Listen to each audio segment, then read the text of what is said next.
नमस्कार, मैं हूं करिश्मा और बंसल न्यूज की खास पेशकश आयुष्मान में आपका स्वागत है। जैसा कि आप जानते हैं कि आयुष्मान में हम हर बार स्वास्थ्य संबंधी समस्याओं पर खास जानकारी देते हैं। तो इसी कड़ी में आज हमारे साथ हैं डॉक्टर विनीता रामनानी, जो बंसल हॉस्पिटल में कंसल्टेंट ऑप्थेल्मिक सर्जन और ग्लूकोमा स्पेशलिस्ट हैं। डॉक्टर विनीता, आपका बहुत बहुत स्वागत है। नमस्कार, धन्यवाद। तो आज हम बात करेंगे बच्चों की आंखों की परेशानी के बारे में, जिसके बारे में जानकारी देंगी हमें डॉक्टर विनीता रामनानी। साथ ही अगर आपकी भी आंखों से जुड़ी कोई भी समस्या है तो हमारे नंबर्स पर लगातार आप कॉल कर सकते हैं। नंबर्स टेलीविजन स्क्रीन पे फ्लैश हो रहे हैं, लेकिन जब आप कॉल करें तो अपने टीवी का वॉल्यूम कम कर दें और उसके बाद आप अपना प्रश्न कर सकते हैं। तो चलिए शुरू करते हैं आज की चर्चा का विषय। डॉक्टर विनीता, सबसे पहले मैं जानना चाहूँगी कि बच्चों की आँखें किस तरह से बड़ों से अलग रहती है, क्या डिफरेंस रहता है? बिल्कुल करिश्मा, जो आँखें हैं वो बहुत सेंसिटिव हिस्सा है हमारे शरीर का, और उसमें बच्चों की आँखें जो है वो बड़ों से इस संदर्भ में अलग हैं कि उसमें डेवलपमेंट हो रहा है। हमारी जो आँखें हैं वो देखने का काम करती हैं और वो ब्रेन से एक कनेक्शन बनाती हैं। तो अगर बच्चा सही तरीके से देख रहा है तो ब्रेन और आई के बीच में कनेक्शन बनता है और वो ज़िंदगी भर के लिए रहता है। तो ये जो डेवलपिंग आँखें हैं जो अभी देखना शुरू कर रही हैं, वो 7-8 साल तक उनमें कुछ चेंजेस आते रहते हैं। स्पेशली जो चेंज आता है वो आँखों की लंबाई में, यानी कि आँखों की बनावट में आता है। और जो बच्चा अभी देख रहा है, अगर वो प्रॉपरली बचपन में देख रहा है तो उसकी लर्निंग भी अच्छी होती है, क्योंकि बच्चे की जो लर्निंग यानी जो सीखना है वो 80% जो है वो देखने से होती है। तो इसलिए बच्चों की आँखें सही बनी हैं कि नहीं, सही तरीके से काम कर रही हैं कि नहीं, और वो आई और इसके बीच में, आँखों के बीच में जो तालमेल है वो सही है कि नहीं, इंडिविजुअली राइट और लेफ्ट आई बराबर से देख रही हैं कि नहीं, इन सब का जब कुछ प्रॉपर डेवलपमेंट होगा तभी हमारे बच्चे की आंखें भविष्य में अच्छी होंगी। जी, चलिए आगे बढ़ते हैं। हम दूसरा प्रश्न यहाँ पे पूछते हैं। डॉक्टर विनीता, ये बताएं कि बच्चों में किस तरह की आंखों की परेशानियां हो सकती हैं? जैसे कि आपने बताया कि थोड़ा डिफरेंस रहता है, तो क्या बच्चों की आंखों में जो परेशानी रहती है वो क्या बड़ों की आंखों से अलग रहती है? करिश्मा, बच्चों की आंखों में वो सब परेशानियां हो सकती है जो हम बड़ों में होती है, और अगस्त मंथ जो होता है वो स्पेशली चाइल्ड आई केयर और हेल्थ के बारे में मनाया जाता है, इसीलिए मैंने ये टॉपिक लिया है। जो सबसे बेसिक डिफरेंस है बड़ों में और बच्चों में वो ये है कि बच्चे आपको कंप्लेन नहीं करते हैं, उनको पता नहीं चलता है कि क्या उनको तकलीफ़ हो रही है, उनको कितना दिख रहा है, नॉर्मल क्या होता है। जैसे करिश्मा, आपको कोई तकलीफ़ होगी तो आप मेरे पास कंप्लेन लेके आ जाएंगे, आप मुझे बताएंगे कि मुझे कम दिख रहा है या मेरी आंखों में ये तकलीफ़ हो रही है। बच्चे कंप्लेन नहीं करते हैं, और इस वजह से उनके पेरेंट्स को भी कई बार समझ नहीं आता है कि उनके बच्चे देख रहे हैं कि नहीं देख रहे हैं, उनकी आंखें सही तरीके से इस्तेमाल हो रही है कि नहीं। इसलिए अवेयरनेस बहुत ज़रूरी है। जो तकलीफ़ें हैं वो सेम होती है कि उनको चश्मे का नंबर आ सकता है। आजकल हम देख रहे हैं बच्चों को चश्मे का नंबर और जल्दी आ रहा है। उनकी आंखों में इन्फेक्शन हो सकता है जो हम बड़ों में भी होता है। उनकी आंखों में कॉमनली चोट लग सकती है क्योंकि बच्चों की आई इंजरीज कॉमन होती है। और फिर बाकी जो बीमारियां हैं जैसे कि मोतियाबिंदु है या पर्दे की प्रॉब्लम है, ये बच्चों में हो सकती हैं लेकिन लकीली कम होती हैं।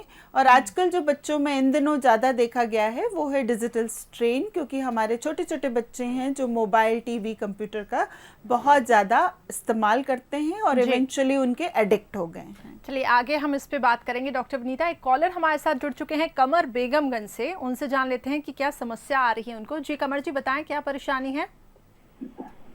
हेलो जी कमर जी, आप अपना सवाल कर सकते हैं। सर, ये मेरा बेटा है 2.5 साल का। उसकी आंखें वाइट वाइट है सर जी, बचपन से वाइट हैं और आंसू बहुत जल्दी आते हैं। देखिए, आंखों की काली पुतली का सफ़ेद होना ये किसी न किसी बीमारी को दर्शाता है। कुछ बच्चों की काली पुतली जन्म से ही सफ़ेद होती है, तो ऐसे में तो तुरंत दिखाना ज़रूरी है, क्योंकि ये जो काली पुतली है ये हमारे घड़ी के कांच जैसी है। अगर वो साफ़ सुथरी रहेगी, ट्रांसपेरेंट होगी, तभी वो लाइट बच्चे की आंख में जाएगी। आंखों में आंसू आना भी उसी वजह से है। तो प्लीज़ आप अपने बच्चे को तुरंत दिखाएं। आंखों का प्रेशर तो ज़्यादा नहीं है, आंखों में किसी तरीके की बनावटी कॉर्निया में खराबी तो नहीं है। जी, चलिए बहुत बहुत शुक्रिया कमर हमारे साथ जुड़ने के लिए। उम्मीद करते हैं आपको आपके सवालों का जवाब मिल गया होगा। डॉक्टर विनीता, आप ये बताएं कि सबसे ज़्यादा जो परेशानी है वो है रिफ्रैक्टिव एरर, यानी कि चश्मे का नंबर ऐसा क्यों हो रहा है कि आजकल छोटे छोटे बच्चों को चश्मा लग रहा है? आखिर इसके पीछे की क्या वजह है?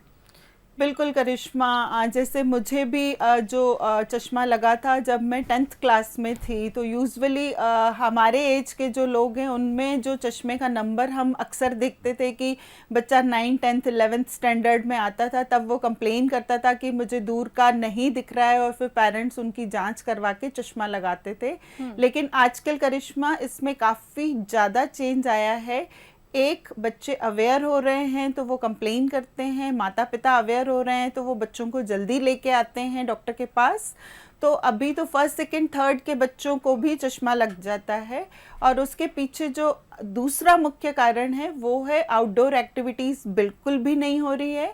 हर बच्चा टीवी, मोबाइल, कंप्यूटर पे लगा हुआ है। इनफैक्ट जन्म से ही माँ बाप अपने बच्चों को मोबाइल हाथ में पकड़ा देते हैं और फिर आके कंप्लेन करते हैं कि मैडम ये तो दिन भर मोबाइल देखता है, छोड़ता ही नहीं है। तो अल्टीमेटली उसको लत किसने लगाई मोबाइल की? वो तो पेरेंट्स ने ही लगाई। तो वो बच्चे को खाना खिलाने के चक्कर में या बच्चे को बिजी रखने के चक्कर में माँ बाप मोबाइल दे देते हैं, और वो बहुत डेंजरस खिलौना है।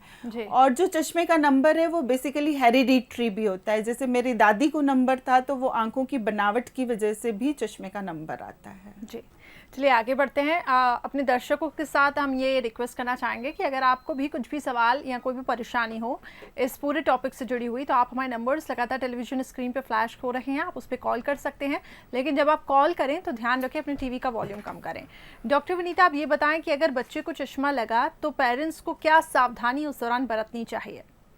सबसे इम्पॉर्टेंट है करिश्मा कि हम अपने बच्चों की आई टेस्ट कराएं, ताकि हमें ये तो पता चले कि हमारे बच्चे को नंबर है कि नहीं है। मैं उन पेरेंट्स से ज़रूरी रिक्वेस्ट करूंगी जो पेरेंट्स चश्मा लगाते हैं। जैसे कि मुझे चश्मा लगा हुआ है तो मैं अपने बच्चे को हर 1 साल में टेस्ट करती थी कि कहीं उसको चश्मे का नंबर तो नहीं है, क्योंकि अगर हमें समय रहते पता चल जाता है कि बच्चा हमारा चश्मे का नंबर है जिसको लगाना चाहिए, तो हम उन्हें चश्मा लगाने की रेगुलर सलाह देते हैं। जैसे भी हम पेरेंट्स को बताते हैं कि आपके बच्चे को चश्मा है तो वो रोने लगते हैं, वो बोलते हैं कोई दवाई बता दीजिए, कोई उपाय बता दीजिए, मेरा बच्चा चश्मा नहीं लगाएगा। तो ऐसा नहीं है, बच्चे को चश्मा लगाना पड़ेगा।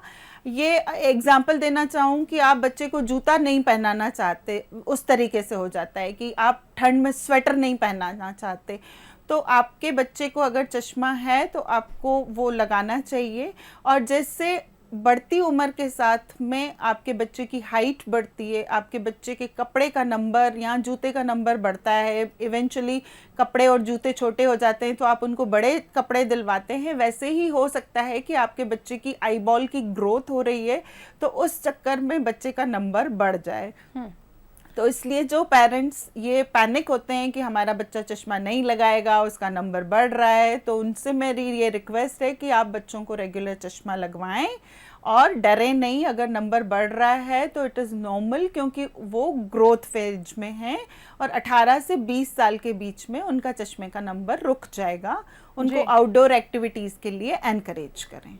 चलिए डॉक्टर विनीता, आप ये बताएं कि आजकल हम देख रहे हैं कि ऑनलाइन क्लासेस और मोबाइल की वजह से आंखों पर बहुत ज़्यादा स्ट्रेन पड़ रहा है, तो इस किस तरीके का प्रभाव पड़ सकता है? क्योंकि कोरोना का भी टाइम है, ऐसे में मोस्ट ऑफ द क्लासेस वो वर्चुअली लग रही हैं, ऑनलाइन हो रही हैं, तो ऐसे में क्या सावधानी बरतनी चाहिए? करिश्मा, ये जो तीनों डिजिटल गैजेट्स हैं, चाहे वो मोबाइल है, टीवी है या कंप्यूटर है, ये हमारी आंखों के लिए अच्छे नहीं हैं, स्पेशली छोटे बच्चों के, क्योंकि इसकी ब्लू इनविजिबल लाइट्स निकलती है, इनके कुछ रेडिएशंस निकलते हैं डिजिटल गैजेट्स के जो हमारे लिए हार्मफुल होते हैं, और वो हमको 3 तरीके से अफेक्ट करते हैं। वो साइकोलॉजिकली, फिज़िकली और आँखों के ऊपर डैमेज करते हैं। अगर हम दिन भर बैठे रहेंगे, दिन भर खाते रहेंगे और वो टीवी, मोबाइल, कंप्यूटर देखेंगे तो हमको बहुत तरीके की शारीरिक और मानसिक परेशानियां आ सकती है। जहाँ तक हम आँखों की बात करें तो आँखों में रूखापन यानी ड्राइनेस, जो हमको डिजिटल स्ट्रेन होता है, वो हो सकता है। दूसरा, हमारी आँखों में चश्मे का नंबर तेज़ी से बढ़ सकता है क्योंकि हम लगातार अपनी मांसपेशियों के ऊपर जोर दे रहे हैं। तो जिन बच्चों को चश्मे का नंबर नहीं है उनको लग जाएगा, और जिन बच्चों को चश्मा ऑलरेडी लगा हुआ है उनका नंबर तेजी से बढ़ेगा। तो जो डिजिटल गैजेट्स है, इनका 2 से 3 घंटे से ज़्यादा दिन भर में इस्तेमाल नहीं होना चाहिए। उसमें टीवी सबसे सेफ है क्योंकि वो दूरी पे है। उसके बाद कंप्यूटर और मोबाइल सबसे ज़्यादा हानिकारक हैं, स्पेशली अगर हम रूम लाइट्स बंद करके बहुत तेज इल्यूमिनेशन पे मोबाइल देख रहे हैं तो। चलिए, एक कॉलर हमारे साथ जुड़ चुके हैं राजकुमार भोपाल से। जी राजकुमार जी, आप अपना सवाल कर सकते हैं। क्या परेशानी हो रही है आपको? हाँ, गुड आफ्टरनून मैडम। जी गुड आफ्टरनून। जानना चाहता हूँ कि वेट्रस फ्लूइड को कैसे मेंटेन किया जाए और उसका क्या पर्पज है विजन में। देखिए, वो विट्रस फ्लूइड नहीं कहलाता है, वो एक्वस फ्लूइड कहलाता है। जो एक्वस जो है या फिर जो टीयर्स हैं, वो हमारे एंटीरियर यानी आँखों की आगे वाली लेयर्स को लुब्रिकेट करते हैं। जो हमारी कॉर्निया है, जिसको हम काली पुतली, या हम अगर देखेंगे किसी आँख में तो ब्लू या ग्रे कलर की जो आई दिखती है, वो एक्चुअली कॉर्निया ट्रांसपेरेंट है, और उसके लुब्रिकेशन के लिए हमको टीयर्स भगवान ने दिए हैं, जिसको हम ब्लिंक करके स्प्रेड करते हैं। जो एक्वस फ्लूइड है वो हमारी काली पुतली और लेंस के बीच में बहता है, और जो विट्रस है वो हमारे लेंस के पीछे, जैसे आपके स्क्रीन पे दिख रहा है जो रेड एरिया है, वो विट्रस है। मतलब लेंस और रेटिना के बीच में विट्रस होता है, और वो विट्रस जो है वो ओल्ड एज में डीजनरेट होता है। डायबिटीज़, ब्लड प्रेशर वाले मरीजों में ज़्यादा परेशानी देता है। जी, एक और कॉलर हमारे साथ जुड़ी हुई हैं, रजनी खंडवा से हमारे साथ जुड़ चुकी हैं। जी रजनी जी, क्या समस्या है आपकी? चलिए, लगता है हमारा फ़ोन डिस्कनेक्ट हो गया है। हम फिर से कोशिश करेंगे बातचीत करने की। आगे बढ़ते हैं। डॉक्टर विनीता, ये बताएं कि किस तरह से, जैसे कि आप बोल रहे हैं, गैजेट्स का प्रभाव पड़ता है और टीवी सबसे सेफ माध्यम है, तो ऐसे में पेरेंट्स को क्या कुछ ध्यान में रखना चाहिए? सबसे इम्पॉर्टेंट है करिश्मा, इसमें जब भी कोई भी डिजिटल गैजेट्स देखें तो उसमें ब्रेक लेना बहुत ज़रूरी है। लगातार हम कोई भी डिजिटल गैजेट्स को 25-30 मिनट से ज़्यादा नहीं देखें। नियम ये है कि 20 मिनट में 20 सेकंड्स के लिए आपको इन डिजिटल गैजेट से ब्रेक लेना है। आप वो ब्रेक आंख बंद करके भी ले सकते हैं, या थोड़ी देर के लिए आप अपनी नज़र इन गैजेट से हटा के दूर 20 फीट की दूरी पे देख सकते हैं। या फिर आप थोड़ा सा चल लें, मतलब उससे आपकी बॉडी भी मूवेबल रहेगी क्योंकि आप एक जगह पे कंटिन्यूसली बैठे हुए हैं। पेरेंट्स को मैं ये बोलूँगी कि वो अपनी जो ऑनलाइन क्लासेस अगर हैं तो उसको शॉर्टेस्ट ड्यूरेशन में रखें, बीच बीच में ब्रेक दें बच्चे को, कुछ खाने पीने का ज़रूर दें बच्चों को, उनका पोस्चर ठीक रखें कि उनको एक टेबल कुर्सी पे बिठा के इन डिजिटल गैजेट्स के साथ में रखें, और जो रूम है वो प्रॉपरली इल्यूमिनेटेड होना चाहिए, प्रॉपर उसमें लाइट और एयर की व्यवस्था होनी चाहिए। कोशिश ये होना चाहिए कि दरवाजे खिड़की खुले हुए हों ताकि आपको ज़्यादा स्ट्रेन बच्चों की आंखों पे नहीं पड़े। लेट के या अंधेरा करके देखना बहुत खतरनाक हो सकता है, लंबे समय तक देखना और ज़्यादा खतरनाक हो सकता है। तो बीच बीच में ब्रेक लेना है, और जितना हो सके इनका मिनिमम यूज़ करना है। जो हमारी एजुकेशन के लिए इम्पॉर्टेंट है उतना ठीक है, पर वेब सीरीज़ देख रहे हैं या फिर बहुत ज़्यादा उसमें कोई मूवीज़ या बहुत लंबे समय तक उसको किसी वजह से इस्तेमाल करना घातक हो सकता है। जी, चलिए, कॉलर रजिंदर हमारे साथ जुड़ चुकी हैं शहडोल से। जी, आपका बहुत स्वागत है। क्या जानना चाहती हैं आप? मैडम, ये मुझे आंखों में लेफ्ट साइड में छाले टाइप का हो जाता है मैडम। ये मुझे 2 साल से प्रॉब्लम हो रही है जी। और क्या कहते हैं, मेरा चेन्नई ट्रीटमेंट चल रहा था। तो चेन्नई से मुझे साल भर पूरा उन्होंने दवाई दी खाने के लिए। अभी मार्च में मुझे जाना था, दोबारा से आराम मिल चुका था, लेकिन मार्च में मुझे जाना था, ये लॉकडाउन की वजह से मैं जा नहीं पाई। वो दोबारा से वही तकलीफ मुझे फिर रिपीट हो गई मैडम। लेफ्ट आई में पूरा रेडनेस पूरी हो जाती है, और उसमें उसके बाद पेन बहुत होती है। पेन होने के बाद उसमें छाला बन जाता है। ये बार बार मैडम रिपीट हो रहा है, और मैंने इतना ट्रीटमेंट करवाया, डॉक्टर्स बोलते हैं कि आपके अंदर से कोई तकलीफ है, ये ठीक नहीं होगा, ये आपको दोबारा से रिपीट फिर होगा। देखिए, ये जो काली पुतली के ऊपर छाला आता है, उसकी 2-3 मुख्य वजहें होती है जिसकी वजह से वो बार-बार आता है। पहला कि आपकी आँखों में ड्राइनेस है या आपको कोई शारीरिक बीमारी है, चाहे वो जोड़ों की हो या डायबिटीज़ हो, जिसमें इस तरीके के रिकरेंट छाले आ जाते हैं। दूसरा, आपकी आँखों में एलर्जी हो या कोई वायरल इन्फेक्शन हो, तो मैं आपसे रिक्वेस्ट करूंगी कि आप एक बार हॉस्पिटल आके दिखा दें, क्योंकि आप इतनी दूर अभी लॉकडाउन में नहीं जा पाएंगी, तो आप यहाँ आके दिखा दें ताकि हम आपको देख लें। कई बार हमको ऐसे पेशेंट्स को कॉन्टैक्ट लेंस देना पड़ता है, जो एक बैंडेज कॉन्टैक्ट लेंस रहता है, जो आपकी आँख के फ्रिक्शन को रोकता है, जिससे कि छाला न बने और आपको दर्द का एहसास न हो। आपको लगातार ड्रॉप्स हो सकता है कि लंबे समय तक डालने पड़ें ताकि आपकी आंखों की बीमारी और ज़्यादा न बढ़े। जी, चलिए, एक कॉलर हमारे साथ शंकर जुड़ चुके हैं। जी, आप क्या जानना चाहते हैं? जी डॉक्टर साहब, हमारे को टीवी जैसे देखते हैं कोई, तो उसमें डबल डबल ऐसा अक्षर आते हैं, जैसे गिनती के 6, 7, 8 ऐसा, तो डबल ऐसा रिपीट होता है।